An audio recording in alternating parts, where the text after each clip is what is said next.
nenogrēderē laicīgi, bukaiši vai ne, tie dzeguzēni, tas jau ir standarts gandrīz. Aizbraucam, tur cilvēki jau smaida tikai. Oi, tā jau nav kas teikties. Par sliktiem ceļiem Terveces novadā autobusu parka šoferis sūdzējās jau 2013. gadā, un nekas nav mainījies arī šodien, vien meklējot, kā apbraukt ceļa posmu Tervete-Lietuvas robežas, kuri jau gadiem uzlikts svāri ierobežojums. Vēl vairāk izdangāts arī ceļš Augstkalnas Svēta, kuru ikdienas izmanto Dzeguzēnu iedzīvotāji. Tur ir briesmas. Šite ir aizliegts braukt tam lielām mašīnām uz Terveti vairāk par 12 tonnām. Šita nāk pa mūsu ceļu, šitas, kas iet uz to betonu rūpnīcu, 35 tonnīgās mašīnas veto škembus, mežu vetas ar piekabi liela 76 kubikmetri pa mūsu ceļu. Asfalts tur ciematas sadauzīts, a ceļš šitais, pilnīgi. Katru gadu jāmaina amortizatoru mašīnai un viss.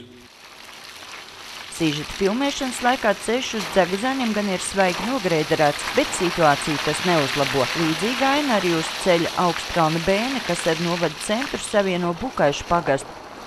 Ceļam ir nepieciešams kapitālais remonts. Viņam ir gan smilts nesošais slānis, būtībā pavasarī ceļš rūkst. Tas nozīmē, ka smilts slānis ir pavisam plāns.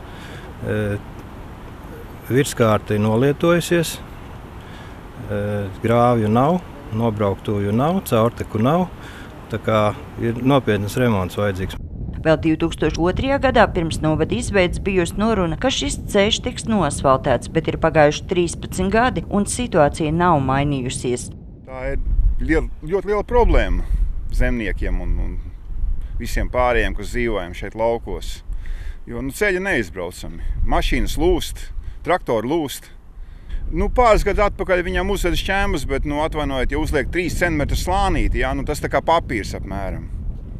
Tagad pašvaldība lēmusi ceļa posmu no Augstkalnas līdz Bukaišiem pārņemt savā īpašumā un rekonstruēt no Eiropas Savienības līdzekļiem, kas paredzēti grants ceļu sakārtošanai. Terveces novadam šim nolūkam piešķirti 1,23 miljonu eiro.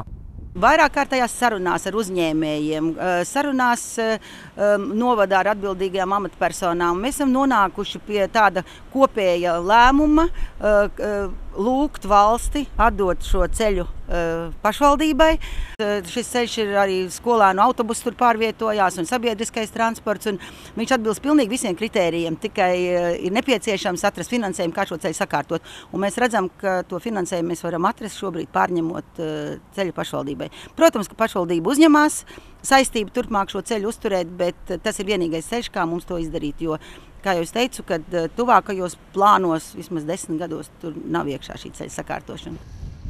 Bet autoceļam P95, kas Terveti savieno ar Žagaru Latvijas valsts ceļu, uzsākuši iepirkuma procedūru projektu izstrādei, bet Dzeguzēnu ļaudīm gan neviens vieglākas dienas pat nesola.